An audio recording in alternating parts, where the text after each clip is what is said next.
રાપર તાલુકાના વજેપર ગામના યુવા સરપંચ ઉમેદવાર રામજીભાઈ જેસાભાઈ રાવરિયા ગામને નવા કલેવર આપવાના સપના સેવે છે.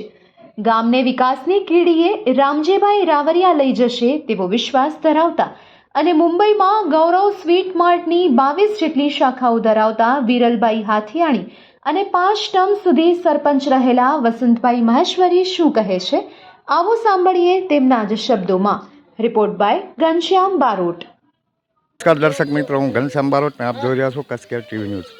ખાસ તો જે આપણા ગ્રામ પંચાયતની ચૂંટણીઓનો જે કચ્છ કેર ટીવી ન્યૂઝનો જે પ્રવાસ ચાલુ છે એમાં અત્યારે આપણે વજેપર ગામમાં છીએ. વજેપર ગામ એટલે મહાદંશે પાટીદારોની વસ્તી ધરાવતું ગામ. આ ગામમાં એક એવું સબળ નેતૃત્વ છે વસંતભાઈ મહેશ્વરી કે જે 5 ટર્મથી સતત બિનહરીફ રહ્યા હતા, પણ આ વખતે પાટીદાર સમાજને એમણે સામેથી એવું કીધું કે ભાઈ આ વખતે છે ને તમારો એકાદો ચહેરો ઉતારો. એટલે ક્યાંક ને ક્યાંક વસંતભાઈ આપણી સાથે છે.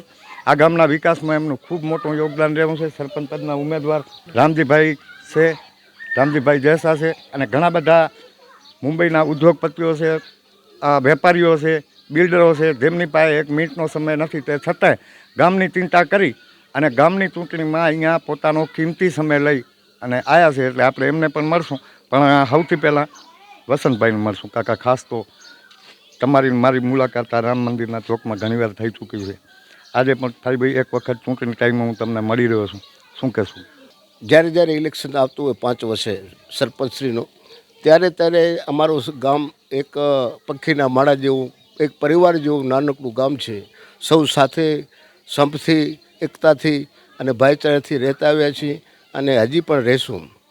અને આ વખતે ન્યૂ જનરેશનને કંઈક એવું થયું કે બિનહરીફ નથી થવા દેવું, છતાં પણ ગામના જે પટેલ સમાજ મોટી સંખ્યામાં મુંબઈ અને મુંબઈમાં રહે છે, એ બધાની ઈચ્છા અને લાગણી હતી કે મને 5 વર્ષથી બિનહરીફ તરીકે જ્યારે એમણે તક આપી હોય, અને દર વર્ષે હું કહેતો કે આ પટેલ સમાજનું અહીંયા સંખ્યાબળ વધારે છે, એમની છત્રછાયા ખૂબ છે, એટલે એક ઋણ હતું મારા ઉપર.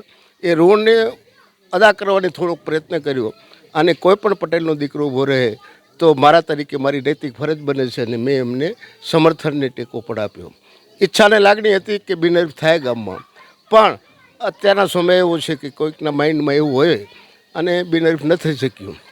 ઠીક વાત છે, પણ હવે પછીની જે ઇલેક્શન છે 22 તારીખના જે મતદાન છે, એમાં સમગ્ર ગામજનો ખૂબ જ ઉત્સાહ, ઉમંગ, ખાસ કરીને મુંબઈનું જે ન્યૂ જનરેશન છે એ બધાને પણ લાગણી. આજે અમને એવું લાગે છે કે આ ચૂંટણી નથી, એક અમે એકતાના ભાઈચારાના રૂપે એક ઉત્સવ ઉજવી રહ્યા છીએ.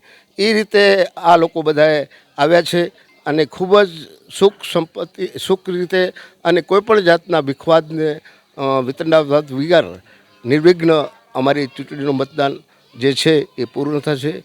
અને જે ઉમેદવાર છે એ ખૂબ જ લાગણીશીલ સાથે એનું એક ચિંતન છે માઇન્ડમાં કે મારા ગામ માટે મારે કંઈક કરવું છે, તો એને ઉમેદવાર નોંધાવી. ત્યારે અમારા વજેપર ગામના મુંબઈ જે મિત્ર મંડળ છે એના પ્રમુખ શ્રી વીરજીભાઈ હાથિયાણી, એમને પણ ઈચ્છા હતી, એ ખૂબ જ ગામ પ્રત્યે, માદરે વતન પ્રત્યે, જન્મભૂમિ પ્રત્યે ખૂબ જ લાગણી ધરાવે છે અને ખૂબ જ ગામની અંદર એમને વિકાસના કામ, અનેકવિધ કામો હોય તો ગામના વિકાસમાં એમનું સિંહ ફાળો છે.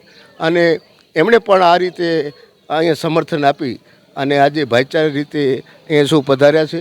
અને એના માટે ખરેખર આ ન્યૂ જનરેશન છે, યુવક મંડળ મુંબઈનું, એનો ખૂબ આભાર વ્યક્ત કરું છું.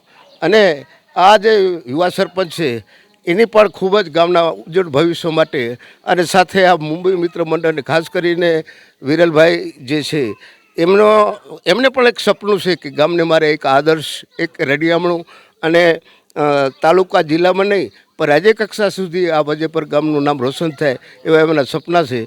તો અમે સૌ સાથે મળીને સપનાઓ સાકાર કરવા જઈ રહ્યા છીએ. ખાસ તો વિરલભાઈ, હમણાં તમારા નામનો વસંત કાકાએ ઉલ્લેખ કર્યો, શું કહેશો ગામ વિકાસમાં? તમારા સપના શું છે? ગામમાં એવું શું નવું આપવા માગો છો કે જેનાથી રામજીભાઈને આવનારી પેઢીઓ યાદ કરે? મારી ઈચ્છા એવી છે કે આ ગામ એક ગોકુળ ગ્રામ, જે આદર્શ ગ્રામ યોજનાને તરત જે છે ને એમાં સુખ સંબંધીની બધી ફેસિલિટી મળે, જેમાં પાણી છે, ગટર લાઈન છે, CCTV છે, જે પણ છે, એક જેને કહેવાય ને કે આપણે મોદી સાહેબનું વિઝન છે આદર્શ ગ્રામ યોજના, એનો એક મોડલ તરીકે આપણે એક વિકસાવવાની ઈચ્છા છે કે ભાઈ આ ગામ એક આદર્શ ગામ બને. અને એમાં અમારા વસંતભાઈનો પહેલાંથી એકદમ પ્રયાસ છે, પહેલાંથી એમણે બધું કરેલું છે. અને અમારી માગણી જેને કહેવાય કે એક જેને કહેવાય લોક ચાહનાને કરીને એમણે સામેથી અમને તો ઘણી વખત કેટલી ટર્મથી કહેતા હતા કે તમે પટેલ સમાજનો ઉમેદવાર ઊભો રાખો આપણે, પણ છતાંય આ વખતે અમારા ભાઈ આ યુવા છે એને થયું કે ભાઈ હવે મારે ગામ પ્રત્યે કામ કરવું છે ને કરવું, તો ઊભા રાખીએ. તો અમે અમારી એક જ વખતની માગણીને એમણે માન આપીને કીધું કે આ જો પટેલ સમાજનો અહીંયા ઉમેદવાર ઊભો રહેતો હોય તો હું મારી કોઈ ઉમેદવારી અહીંયા લઈશ નહીં, અને હું પૂરેપૂરું સમર્થન પટેલ સમાજને આપું છું. અમે કોશિશ તો કરી કે ભાઈ ગામમાં બિનહરીફ ચૂંટણી થાય અને બધા ગામનો, છતાં હવે શું છે આ તો લોકશાહી છે, આમાં કોઈને આપણે કહી ન શકીએ જેની જેવી મરજી ને. મોદી સાહેબ આટલું બધું સારું કામ કરે છે છતાંય એમની ઉપર કાંઈક ને કાંઈક ઊભા રહેવાવાળા કરવાવાળા આક્ષેપ લગાવવાવાળા હોય છે, તો એ કાંઈ નથી. પણ ઠીક છે, અમે અમારું વિઝન છે કે સારું ગામને એક આદર્શ ગામ બનાવીએ અને એક સારું આ કરીએ ભવિષ્ય. ખાસ તો સરપંચ પદના ઉમેદવાર આપણી સાથે છે. શું કહેશો રામજીભાઈ, શું છે તમારું વિઝન આ ગામ માટે? ગામના વિઝનમાં તો એવું છે કે જે પણ આપણે ગામને અત્યારે જોઈ છે, જે પણ ફેસિલિટી જોઈએ છે બધી આપણે પ્રોવાઈડ કરવા માંગીએ છીએ. એવું બધું આપણું વિઝન છે. સ્વસ્થ ગામ એવું આપણો સંકલ્પ છે. સાફ સફાઈ રહે, આ તે પાણીના મુદ્દા છે અમુક, બધા આપણે મુદ્દા સોલ્વ કરવા માટે સક્ષમ છીએ. જી, શું કહેશો આથી સાહેબ? અમે તો શું કહીએ, અમારા રામજીભાઈ જેસા રાવરિયા એને અમારો પૂરો સપોર્ટ છે અને ગામ વતી બધા ગામની એવી લાગણી છે, એ જ અમે છે. ખાસ તો દર્શક મિત્રો, વજેપર ગામ એટલે મેં જેમ તમને વાત કરી એમ અહીંયા ઘણા બધા બિલ્ડરો છે, ઉદ્યોગપતિઓ છે, વેપારીઓ છે. આ ગામના નેતૃત્વમાં વસંતભાઈનો ખૂબ મોટો ફાળો રહ્યો છે.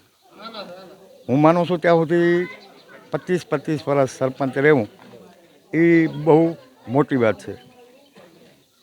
સતત ગામની ચિંતા કરવી, એની સાથે સાથે વસંતભાઈ ભજનીક પણ છે અને ક્યાંક ને ક્યાંક સંતો સાથે જોડાયેલા છે.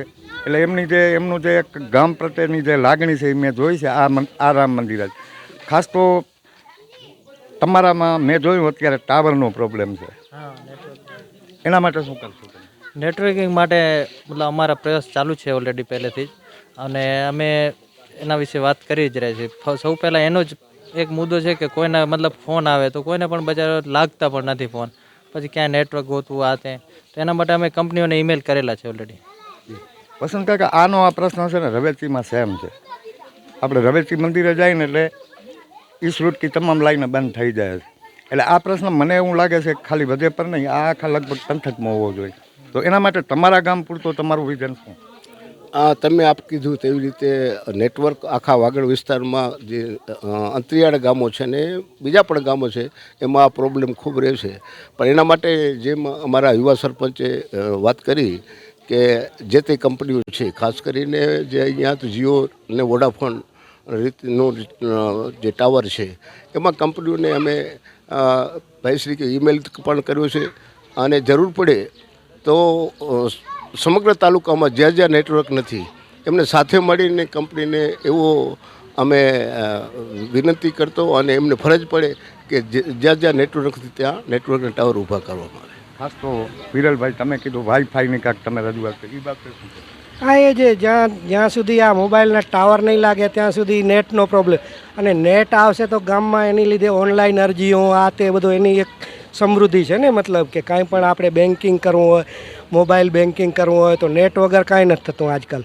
એટલે આ મોબાઈલને આજે હવે આપણી જિંદગીમાં એકચ્યુઅલી જોઈએ તો વણાઈ ગયા છે, તો આપણે એ જરૂરી છે. એટલે અમે લોકો કીધેલું છે કે એક કંપનીઓથી વાત કરીને એમને જણાય તો આવેદનપત્ર આપીને એમને બોલાવીને પણ આ વહેલી તકે આનો ઉકેલ લાવશું. અને ગામમાં મોબાઈલ ટાવરનું નેટવર્ક અને વાઈફાઈ ને જે પણ છે નેટની સુવિધા હશે તો ખેડૂતને પણ ઘણી બધી ઉપયોગી થવાની છે, કારણ કે આજે ખેતીની એપ ને આ બધી નેટમાં આવે જ છે એમ. તો એ બધી આમ સગવડ મળશે તો એ બધું મળી શકશે એમ.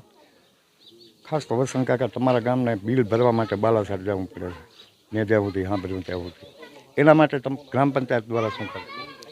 આ પ્રોબ્લેમ છેલ્લા લગભગ એકાદ વર્ષથી છે અને આ બાબતે અમારા જે આજુબાજુનો રામમાવ છે, ખેંગારપર છે, સુવઈ છે અને આ જે ગામડાઓ છે એને રાપરનું હેડક્વાર્ટર છોડીને છે બાલાસર સુધી ખેડૂતોને વીજ બિલો માટે, એની અરજીઓ માટે, એના ઇન્સ્ટ્રુમેન્ટ માટે જે મોટી તકલીફ છે એના માટે અમે સમગ્ર કિસાન જે મંડળ છે એની કિસાન એ લોકોને પણ વાત કરેલી છે સાથે મળીને, અને અમે સૌ સાથે મળીને માનનીય આ વિસ્તારના ધારાસભ્યશ્રી હોય કે સંસદ સભ્યશ્રી હોય એમનું પણ ફોનિક અમે ધ્યાન દોર્યું છે, પણ એમ રીતે છે પણ આના પાતે અમે આ ચૂંટણીનું પરિણામ આવ્યા બાદ અમે અમારી રીતે સૌને સાથે રાખી અને આ એક ખરેખર એક જટિલ અને આ સરકારશ્રીનું ખરેખર એક કઈ પ્રકારનું અભિગમ છે સમજાતું નથી.